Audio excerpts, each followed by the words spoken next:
أعوذ بالله من الشيطان الرجيم بسم الله الرحمن الرحيم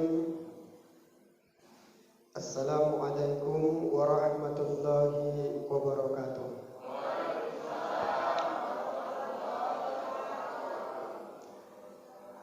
الحمد لله رب العالمين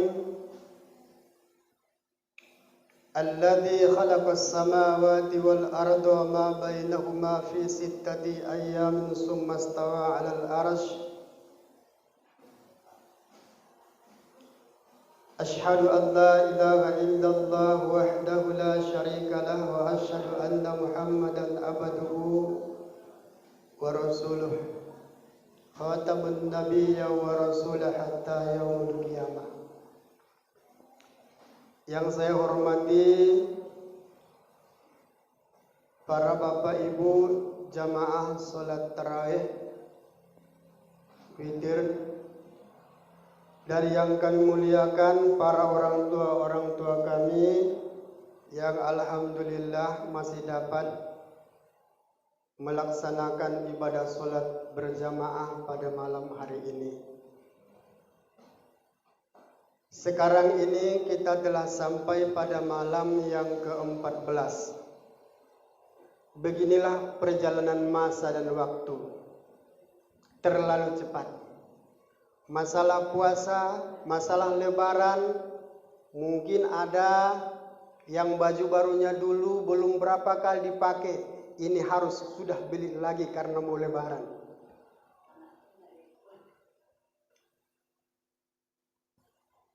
Kemudian inilah perjalanan waktu. Karena itu mari kita senantiasa bersyukur kepada Allah Subhanahu wa taala atas setiap nikmat yang telah diberikan kepada kita di saat ini. Alhamdulillah, Sunggal sekitar masih bisa melaksanakan salat tarawih. Ada beberapa, tapi sedikit yang tutup. Tapi kita saat ini alhamdulillah bisa. Di tempat saya nggak ada ini. Langsung sholat. Tapi apapun ceritanya kita selalu bersyukur kepada Allah Subhanahu wa taala atas setiap nikmat yang diberikan kepada kita. Mau nikmat harta, umur, kesehatan dan yang lain. Kenapa? Karena kata Allah, la in syakartum la azidannakum wa la in kafartum inna adzabi lasyadid. Malam ini kalau nggak salah menyinggung masalah azab. Betul nggak Pak? Oh iya. Takut lupa. Payah masalah corona ini kan. Tak boleh batuk sedikit pun. Payah. Besar ceritanya. Bapak Ibu yang dirahmati Allah Subhanahu wa taala. Maka di dalam ayat itu dikatakan setiap nikmat yang telah Allah berikan itu disyukurin. Bagi orang yang tidak mensyukurin, bagi orang yang ingkar, bagi orang yang melupakan, bagi orang yang melalaikan. Wala in kafartum inna adzabi lasyadid. Jatahnya adalah janji Allah. Azab yang sangat pedih. Bagi siapa? Bagi orang yang tidak bersyukur. Umur kita alhamdulillah. Dan di dalam sebuah hadis Rasulullah pun katakan, siapa orang yang paling baik? Orang yang panjang umurnya. Mungkin Al-Ustadz ini alhamdulillah. Ya, jelas apa kata Rasulullah? Khairun nasu man tala umurhu wa hasuna amalu, wa syarrun nasu man tala umurhu wa sa'a amalu. Kata Rasulullah, orang yang paling baik di antara kamu adalah orang yang hidup sampai tua. Jelas. Rasul yang bilang, wahasuna amalu, ada catatan ujungnya itu enggak enak. Tapi baik, harus baik perbuatannya. Rajin ibadah, selalu berbuat kebajikan, beramal soleh, rajin baca Al-Quran. Kadang-kadang kita kasihan, sudah tua baca Al-Quran pun tak sanggup. Itu banyak yang terjadi. Nyatanya, jelas di depan mata kita mana? ketika ada saudara kita yang meninggal, tengok anaknya di mana. Yang baca Al-Quran di situ siapa? Banyak memang yang anaknya, tapi banyak juga yang anak-anak yang tidak bisa. Kalau ada anak kita yang nggak pandai baca Al-Quran, resikolah seperti itu nanti. Dan sejahat-jahat manusia, kata Rasulullah adalah wa syarrun nasu man tala umurhu wa sa'a amaluhu. Sejahat-jahat, sejelek-jelek, sehina-hina manusia, kata Rasulullah, adalah orang yang panjang umur tapi jelek, jahat, ingkar perbuatannya. Tua tapi tidak tahu diri, tidak sholat, tidak pandai baca Al-Quran. Kadang-kadang kita lihat pakai celana pendek kalau laki-laki, lutut udah goyang-goyang.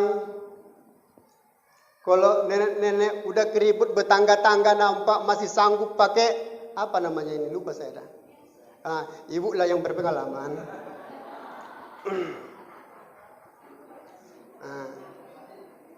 Itu belum malu. Maka kata Rasulullah, sejahat-jahat, sehina-hina manusia, kata Rasulullah, orang yang panjang umurnya diberikan umur panjang tapi tidak dipergunakan dengan baik. Solatnya tinggal-tinggal, tak peduli, pakaiannya tak diurus, auratnya tak ditutup. Jamaah yang dirahmati Allah, kata Rasulullah, wala in kafartum inna azabillah sadid. Jika manusia itu tidak mensyukuri nikmat Allah, ingatlah azab Allah di depan mata. Jamaah yang dirahmati Allah, para orang tua kami yang dirahmati Allah. Saat ini kita menghadapi problem. Inilah wabah yang ada. Saya ambil sebuah hadis Rasulullah dari hadis kudusi. Kata Rasulullah, la ahamma li ahlil ardi azaban. Sudah lama azab itu sebenarnya mau diturunkan, tapi tidak jadi karena akhir ayat fasarafat zalikat anhum. Aku palingkan mereka. Kenapa dipalingkan Allah Ta'ala azab itu? Kata Allah Ta'ala dalam hadis kudusi itu, fa idza ra'aita ammaro buyuti wa mutahabbina fihi wa mustakfirina. 3 kata Rasulullah. Itu ayat Allah karena ada hadis kudusi. 1, tapi ketika Allah melihat fa idza ra'aita ammaro buyuti, masih banyak orang yang mencintai rumah Allah, maka azab itu Allah tunda. Ketika manusia masih banyak melaksanakan ibadah, masih banyak mencintai rumah Allah, maka azab itu Allah palingkan. Jangan setelah ada wabah seperti ini kita sibuk. Kita lihat sebelumnya.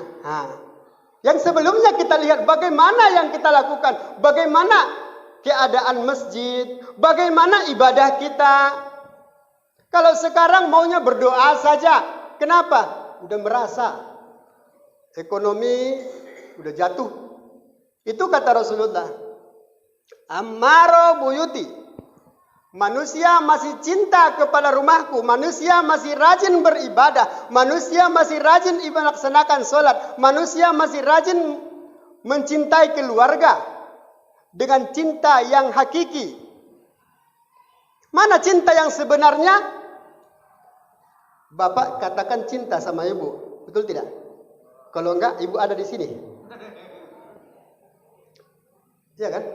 Lewat pintu tak dibuka.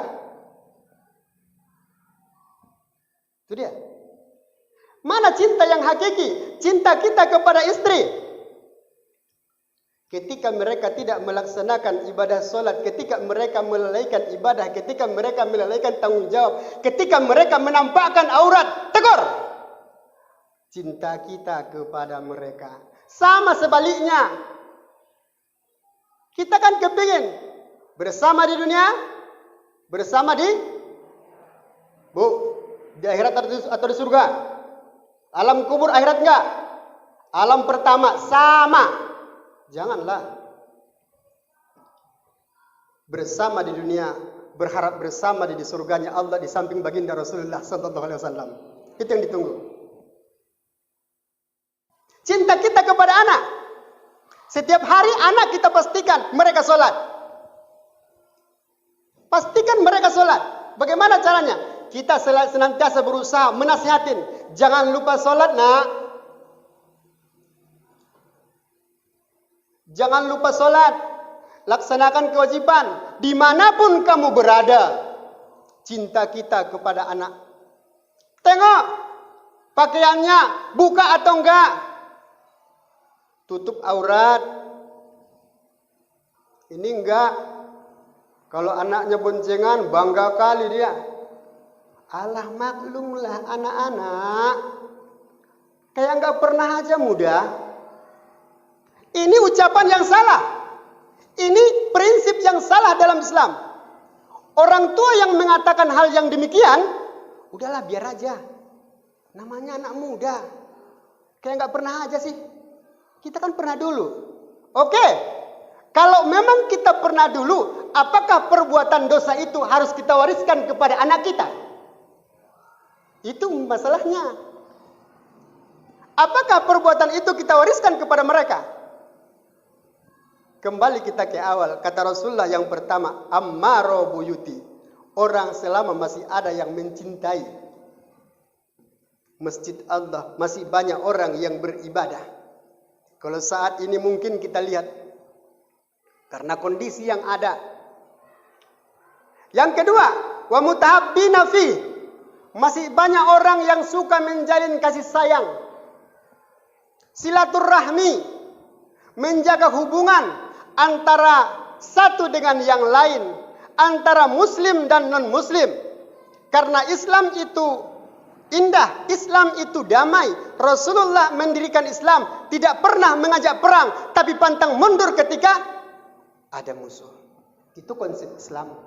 Tapi tidak pernah berbuat radikalisme adalah prinsip yang ditolak oleh Islam. Rasulullah tidak pernah berbuat seperti itu, mendirikan Islam. Rasulullah di kota Madinah pertama kali mengadakan piagam Madinah. Inti daripada piagam Madinah itu adalah yang muslim dan yang tak muslim sama-sama menjaga tanah air. Itu intinya. Hadirin yang dirahmati Allah Subhanahu wa taala. Yang ketiga, wa mustaghfirina fihi, masih banyak orang yang mohon ampun kepada Allah. Di ayat lain, di hadis lain ada juga kata Rasulullah, sab'atun yusilluhumullahu yawma la zilla illa zillu. Ada 7 golongan manusia, kata Rasulullah, yang tidak akan pernah merasakan panas ketika berada di padang mahsyar. Imam Nawawi mengatakan hadis ini menjelaskan keadaan manusia di padang mahsyar. Siapa? Yang pertama kata Rasulullah secara singkat, yang pertama kata Rasulullah adalah al-imamul adil, pemimpin yang adil. Pemimpin termasuk kita, pemimpin dalam keluarga. Yang kedua, syabun nasya'a fi ibadatillah, pemuda-pemudi yang rajin beribadah. Dan yang ketiga, rajulun mu'allakun bil masajid, seorang yang selalu mencintai masjid-masjid. Ini pun akan dijauhkan Allah Ta'ala daripada azab. Azab mana? Azab ketika di padang mahsyar. Walaupun diceritakan di dalam kitab bahwasanya kondisi manusia saat itu didekatkan di matahari di atas kepala. Kalau sekarang saja berapa kaki ke atas sana, pas jam 11 sampai jam 3 panas terik. Rasanya itu sudah tak tahan. Begitu jauhnya. Apalagi nanti, kata Imam Nawawi, didekatkan di atas kepala. Tapi walaupun begitu, kata Rasulullah, ada juga orang yang tidak merasa kepanasan. Sama halnya kayak Rasulullah, waktu Rasulullah berjalan dari kota Makkah ke negeri Sam. Itu kata sahabat dalam sebuah kisah, Rasulullah enggak pernah merasa kepanasan. Kenapa? Walaupun orang kepanasan, dia enggak kepanasan, rupanya di atasnya, di atas kepalanya selalu ada awan putih yang menaungin. Sama seperti itu. Maka kata Rasulullah, sab'atun yuzilluhumullahu yawma la zilla illa zilluh. Ada golongan manusia yang akan mendapat naungan ketika tidak ada naungan. Yang pertama adalah al-imamul adil, pemimpin yang adil. Yang kedua, syabun nasya'a fi ibadatillah. Yang ketiga adalah rajulun mu'allakun bil masajid, orang yang selalu mencintai masjid-masjid. Hadirin jamaah yang dirahmati Allah, inilah mungkin yang dapat saya sampaikan. Semoga memberi manfaat dan faedah kepada kita. Dalam bulan Ramadan ini, sebagai kesimpulan, Bapak Ibu, mari kita sama-sama memperbanyak doa. Wabah yang ada saat ini, yakinlah, ketika kita yakin itu datangnya dari Allah, maka yang berhak mengambilnya adalah Allah. Maka kita berdoa kepada Allah Subhanahu wa taala. Salah satu, ada 3 golongan manusia yang tidak pernah Allah tolak doanya. Siapa? Yang pertama adalah as-shaim hatta yuftir, orang yang puasa sampai berbuka.